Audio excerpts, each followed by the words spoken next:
Hi, Helena. Hi, Adam. And hi to all of our listeners out there. Oh, we've got a really interesting episode today all about health.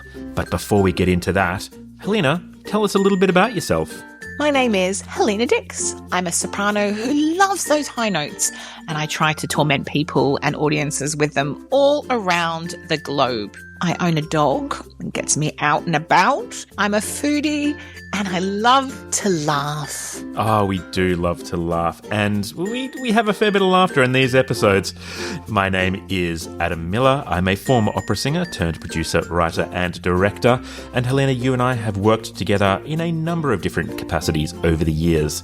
As I mentioned earlier, this is the health episode, where we discuss how to stay healthy and how to deal with a career when sometimes you're not at your healthiest. We recorded this episode a fair while ago, probably 6 months or so, but most importantly, and the thing I remember most about this episode, is it's all about mismatched socks. If that sounds interesting to you, listen on. And here we are again. This week, one of the things I wanted to chat about was... No. Okay, done. Let's just walk away. That's fine. That was a short episode. I hope everyone enjoyed it. I shall not. I do not. This week, I thought it was worth talking about singer's health, because it's something that always goes up and down. Can we just say that as soon as you said singer's health, the bird outside did a little canary coloratura? Because you're in Australia. That's what it is. Singer's health, doodly-doo. Doodly-doo. It's the way we roll in Australia. You know, we just have lovely birds. In fact, I'm going to say, at our local shopping centre, they've put bird noises into the underground car park, like Australian native birds. Oh, that would upset me. Oh, it's fantastic. No, that would upset me because I'd be looking up all the time thinking a bird was going to crap on my shoulder in an underground car park. That would make me feel a little uncomfortable. I've only just realised, of course, that there are literally no birds in there, which implies that they've probably culled real birds and then just piped in bird sounds to make it feel more natural. Yeah, so you're right. It's really not creepy at all. That's a little dark now. Now that I've thought about it, that's really Who came dark. up with that idea? Oh, my God. Okay, sorry. All right. Anyway, birds, yeah. I'm conscious, knowing you, that you had this very busy time around the Melbourne Opera season of Bohème and Soirée Angelica. Then you had some downtime, and as inevitably happens to all singers, you crashed and you got really ill, and now you have to ramp back up into a Wagnerian performance next week. Mm-hmm. Tell us, what is that journey for you? How do you deal with that? I mean, there are two types of singers, right? There's the neurotic ones, yeah, and then the normal ones. That was me growing up. I remember what you were like. Very neurotic, yeah. Now we have to talk about this. Okay. My favourite Adam Miller story about being neurotic, about singing. Can you tell everyone about the toothpaste in relation to having a good performance? On your performance days, when you brush your teeth, do you remember what you told me? Oh, yeah, but I guess that's singer's mental health. And it's not physical health, but it still is. Well, except I used to justify it as physical health because when I would brush my teeth, I would then have to compulsively, when I spat the toothpaste out, it had to go directly down the hole in the drain. So it couldn't, I couldn't hit the edge.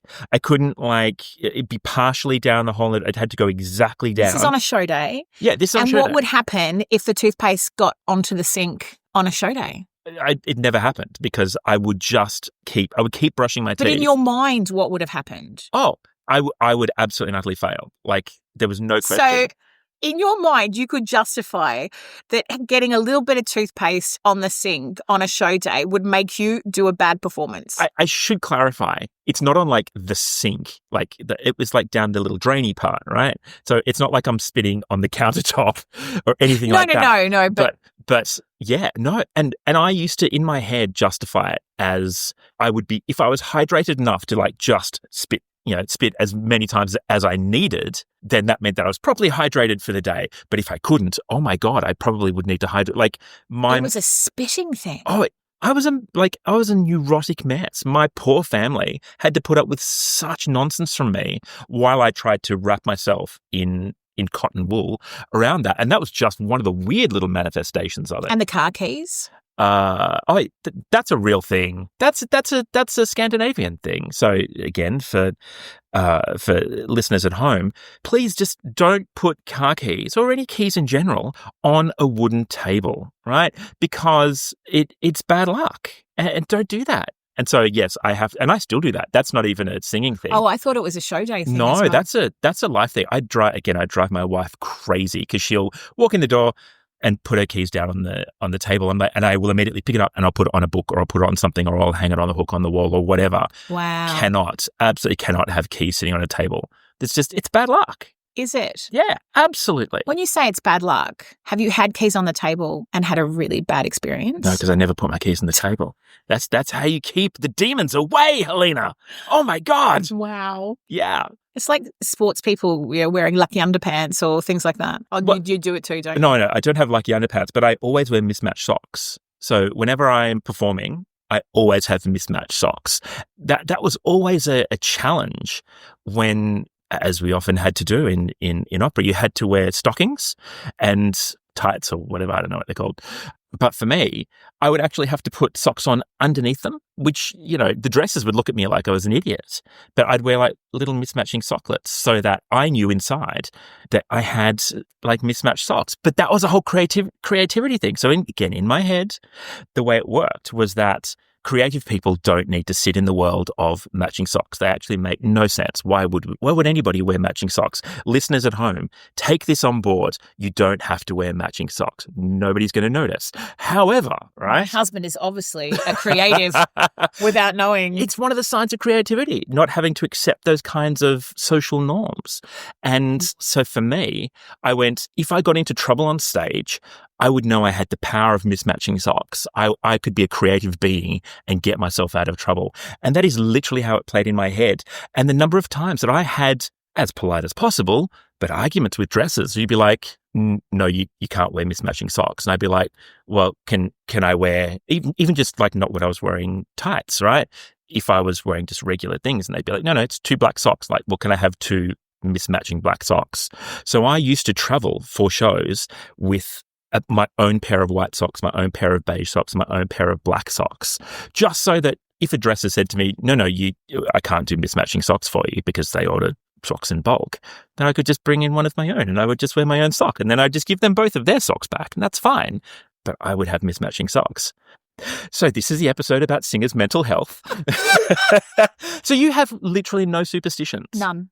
Really? That's amazing. I have habits. Yeah, okay. But the habits are justifiable habits. Like, for instance, I always wear Spanx because I have a big tummy, but also because I like the pressure of something against my breath. Oh, yeah. So that kind of thing of corsets or Spanx or things, I like it on a technical level. It helps me sing better, or it helps me feel like my support is more engaged. I guess that's the best way to describe that.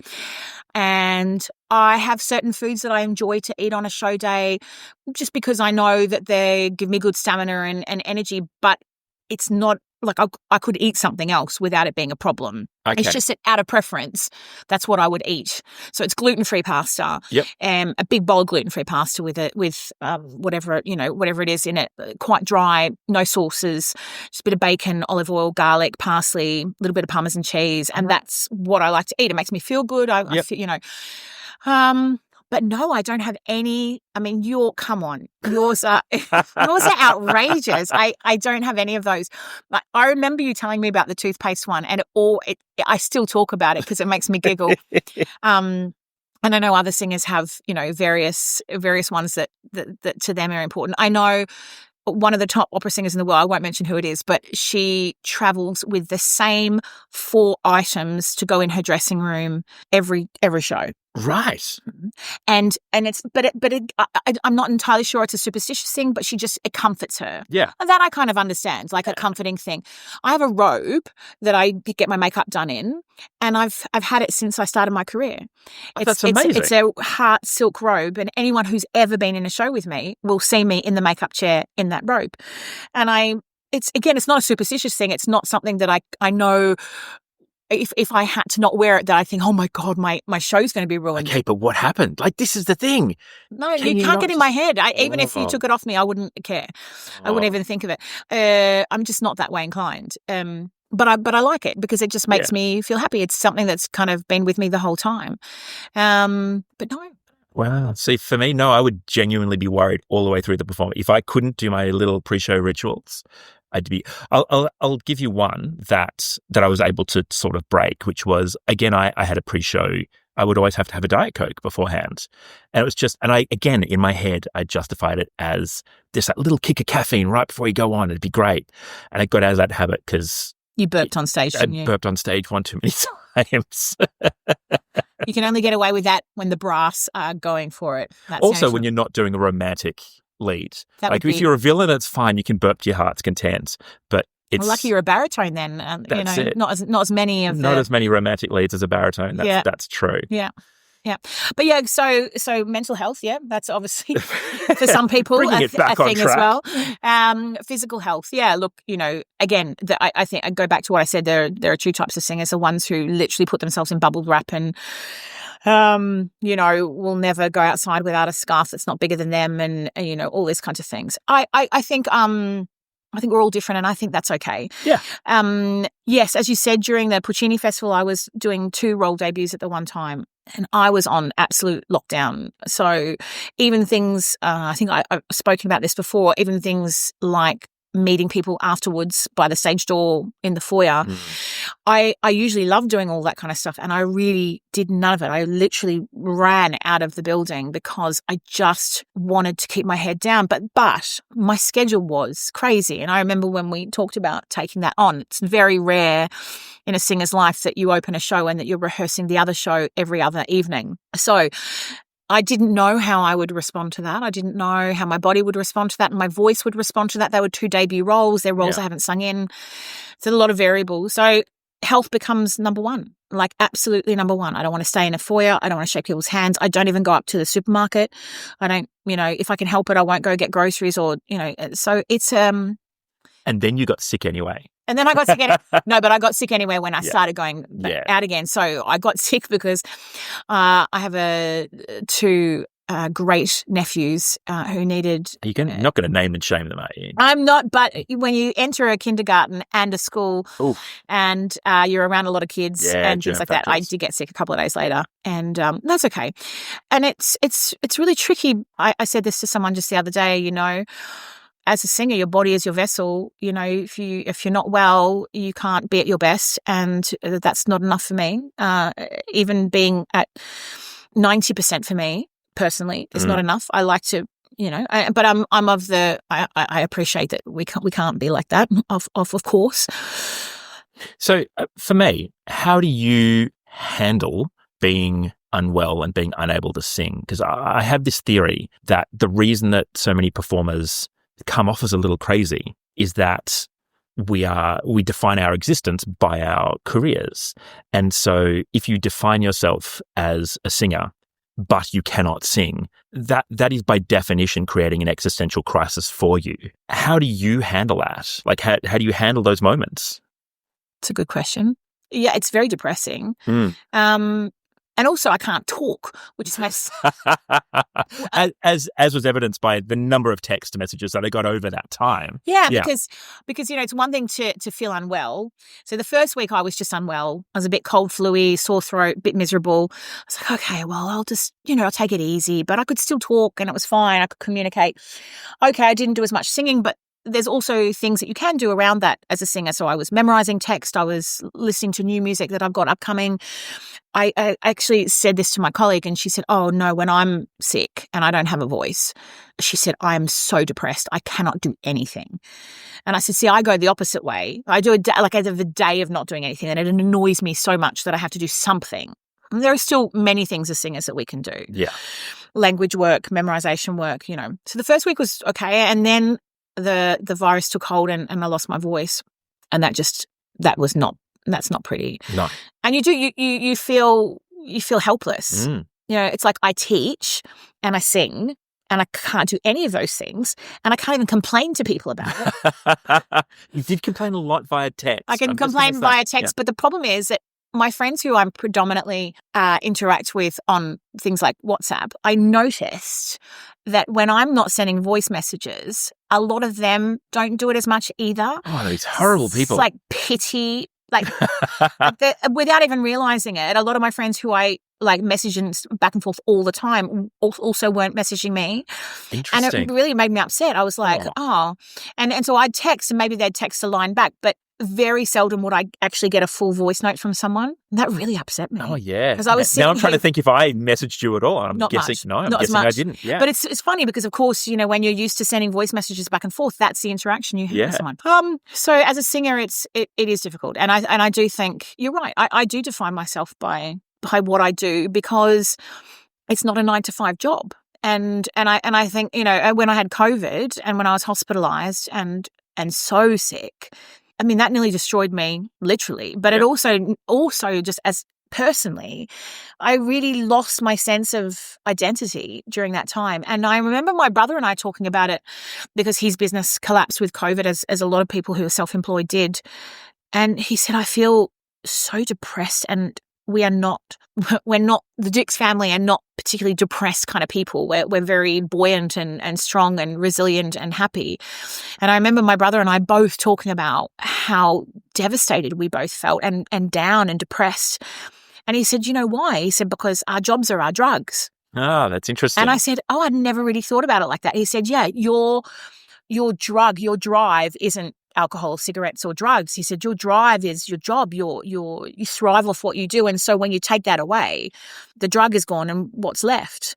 And I thought, oh, that's morbid. But I said, well, there's still me. He said, yeah, but when you're kind of surrounded by your job 24/7, as I think singers are. Yeah. And I think that's what people don't understand. And I think I know with ex-partners I've had and even my husband, you know, it takes a lot for people to wrap their head around what we're actually doing all the time. Yeah. Because there are so many different facets to it, whether it be language work. There's role research. Yeah, research or character development or social media or, you know, like whatever it is, you know, there's always something to do. Yeah. And there really is. Or your taxes. Or your taxes You've been in telling 3 me different countries. That's what you got to do while you were unwell. That's what I did. International tax. I have never handed in my tax return early, ever. I am the world's most organized person with learning music. With tax return, I am the opposite. It's always right on the deadline. And I have to admit, my accountant actually wrote to me and went, are you okay? And I was like, no, I'm not. I've lost my voice. I can't do anything. I may as well do my stupid taxes and get that out of the way because I have to do taxes in 3 countries. And so I did my Australian tax return and my UK tax return. And I was just, I actually was disgusted by myself a little bit. I was like, you are such a nerd. Because all my colleagues said, I've done my tax return early. I'm like, oh, good on you. And now I'm like, I am one of those people.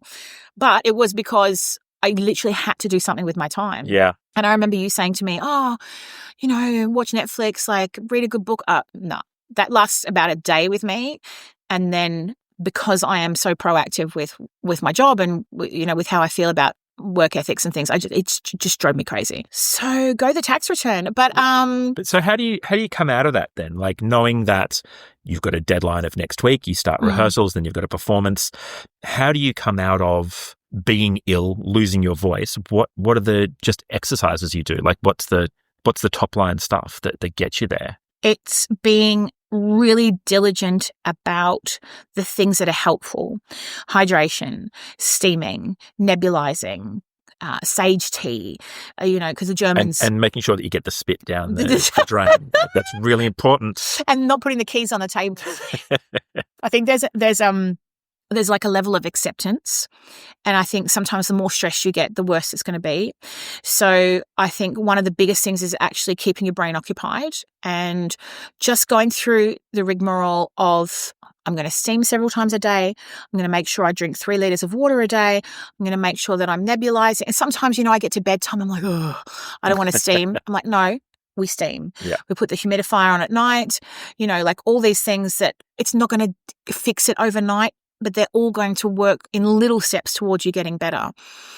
And the discipline of being a singer, actually, the discipline of being a sick singer then comes into play. So you have to be disciplined, just as disciplined. And, you know, not try and overdo it. I had to cancel all my teaching. Again, that upsets me greatly too, because I'm not keeping that side of my brain busy too. And when I felt like I needed sleep, even though I felt ridiculous, because I'm not someone who would do that naturally.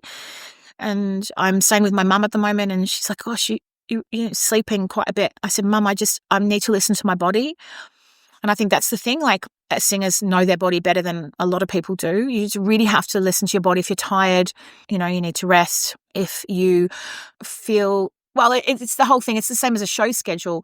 Like a show schedule, I can't go out and have lunches and do all those things because I have to stay well and healthy. Yeah. It's the same when you're sick. So when you're sick, I could have gone out, even when I felt, sick but okay, I could have been still going out for lunches and meeting with people, but I didn't. Yeah. I stayed home, and I rested, and it's boring. And some people love it. I'm not one of those people. I went out for a swim and it felt like I just escaped the zoo or something. And then I said to my mum, I said, I need to get my body back into gear again. So I went for gentle walks in the area. I went for a swim. I did all those things. I said, because my stamina has to build, not just my voice, my stamina has to build back up again. And I don't enjoy any of that. No. So, and I don't think anyone does, but it's really easy, I think, when you're sick just to go, oh, whatever, I'll just get better, whatever, I'll take some antibiotics, I'll get better. It's not that. You have to use the discipline that I think that I have as a singer every day, and put that, instead of putting it into your practice, putting it into your health regime to get better. So using that kind of continuity and that discipline that you would in a normal day to practice, and putting it into your wellness routine, and just trying your best to heal and to do everything that you can. And if if I've spent a few days of being sick and I know I've not steamed or nebulized or hydrated or thing, then that's on me. Yeah. But if I know I've done everything I can relax a little bit more at the end of the day and think, okay, well, one small step at a time. Yeah. Yeah. It's been very, very rare time, touch wood, in my life that I've had to cancel for not having a voice. Only a couple of times in my whole career, thankfully. But definitely the most devastating times of my life, especially when you put in so much work. And then that happens. But it happens in every show. That's what's really interesting, is that we as individuals treat it as this big epic moment. But I don't think I've ever seen a season of any opera where someone hasn't gone out for something. It's such a common occurrence that we don't really address, we don't think about, we don't even acknowledge to each other. We just kind of go, hope it doesn't happen to me. And then you back away slowly. It's a really, really interesting area.